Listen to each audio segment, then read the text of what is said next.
Hi there, Taurus. This is a Jupiter Alchemist, and this is my first series of readings for my new channel. So I welcome you to a weekly tarot and astro update. And this week begins on April 3rd through the 10th. And the important astrological occurrence during this time is the solar eclipse in Aries. This will be in your 12th house, which is Pisces domain in astrology. And it's going to be, I think, kind of an interesting place for there to be a solar eclipse. Because to me, when I said that phrase, solar eclipse, I thought of a sunrise. And I thought of this activation in this spiritual sector for you. I have Taurus rising, so this is going to be in my 12th house. And a solar eclipse is a powerful new moon. So it can speak to new beginnings as it pertains to spiritual matters.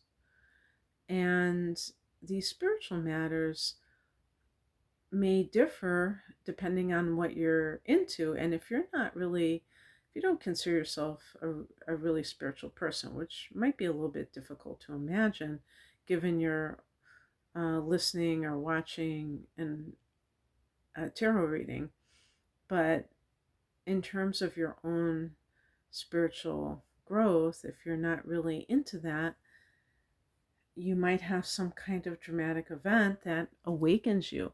And people talk about that as their awakening. Also, later on in the month, there will be a conjunction or the alignment of Jupiter and Uranus. And Uranus is connected to the nervous system and the Kundalini, which is the energy coiled at the base of the spine, which is part of our awakening process. And there could be people who have these spontaneous awakenings. That sometimes happens too. But in any case, this might be a time when things that are not in the seen world or not up front and center are really important for you. And it's really hard talking about the 12th house because it's not one of these things where there's a lot of tangibility happening, and Taurus really loves, things that they can hold in their hand, not something that is abstract. So the only thing I can say is that there might even be like some kind of blessing, karmic blessing. Because the 12th house is the house of karma. But maybe this is something in the way of a blessing to you that allows you to heal. Because Chiron, the asteroid Chiron, the wounded healer, will be in play here during this eclipse. So that can also bring it online or activate its healing powers. And in the 12th house, as far as I'm concerned, it has a natural affinity for the 12th house because it is kind of Piscean in what it represents when it talks about suffering. But maybe this is an end to suffering. So I'm going to pick 3 tarot cards and an oracle card, and we'll see what comes up here.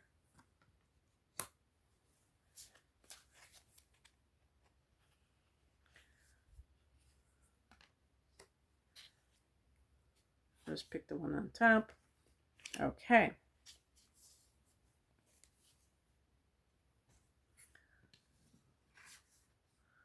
The first card I picked is the Page of Wands.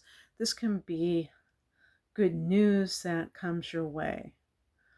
And how you react to this, Taurus, depends on what's happening in your life already. This may be something that causes you to feel like you're on the right track. It may be something that you have wanted to hear that you're hearing. This can be the beginning stages of a passion project that you are embarking upon.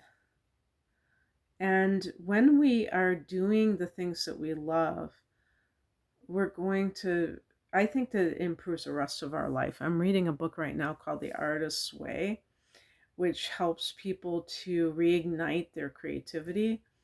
And that's one of the things that they talk about. And it's like sometimes you have to do practices in order to kind of stoke those creative fires rather than just sit there and hope that things are going to change. It's a very spiritual book, actually, which I like because I think that makes it more legit. Now we have the Three of Swords reversed. So I think that some Taurus people, you have this good news and then you have this card. It's like something that you thought was a slap in the face, a sign that, you suck, or, you were not getting what you wanted. It's reversing itself.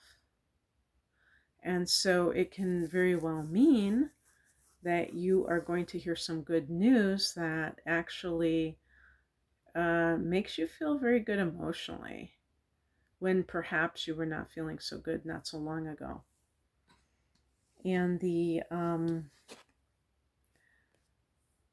last card I got is the Queen of Swords reversed.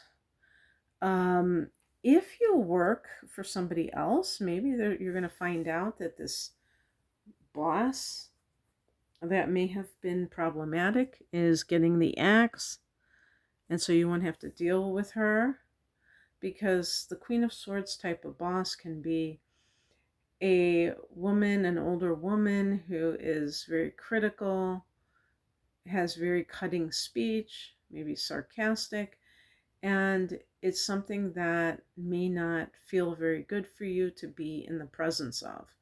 And you might find that that person is not going to be there anymore, and you feel very good about that. Another thing that the Queen of Swords reverse could be is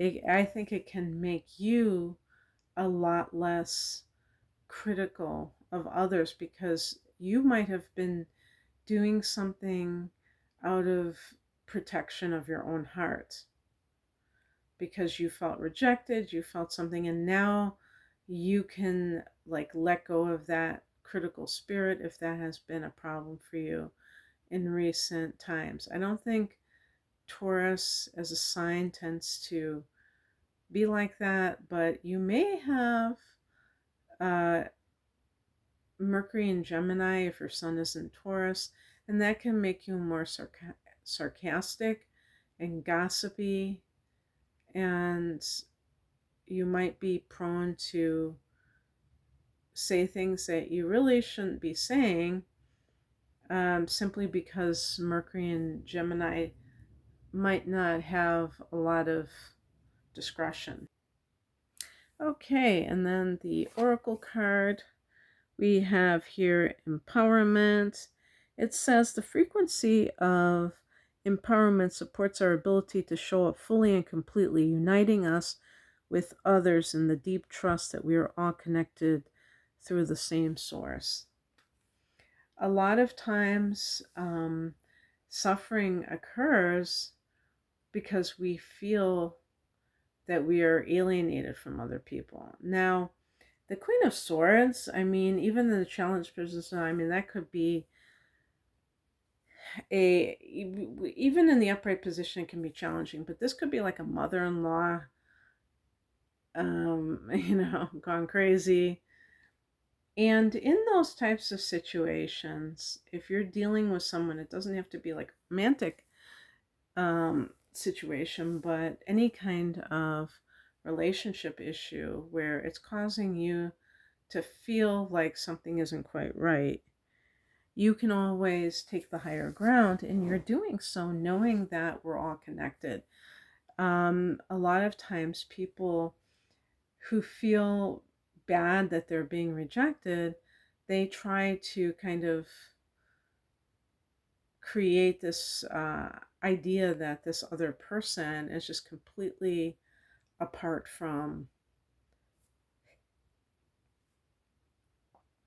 their life, which is not true.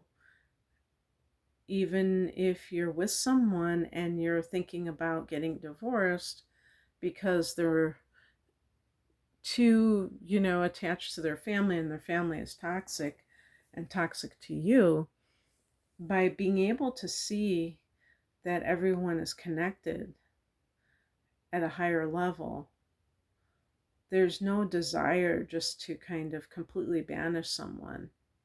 Even if, ultimately you have to keep your distance from these people. It doesn't mean that you would demonize them or anything else. No matter how they're treating you, that doesn't mean you have to tolerate it, but it does mean that if you see them as part of your life, even on the most minor level, that you're still connected to them, then you don't have a desire to bash them. You may not want to be around them, and you may choose not to be around them, but you can focus on whatever it is that you want. And that's how you become empowered, because you're not caught up in this thing of like, oh, they're not part of my life, and the drama that goes along with that. Okay, that's what I have for you. I hope that this resonated. Thank you for watching, and I hope you have a great week. Take care. Bye.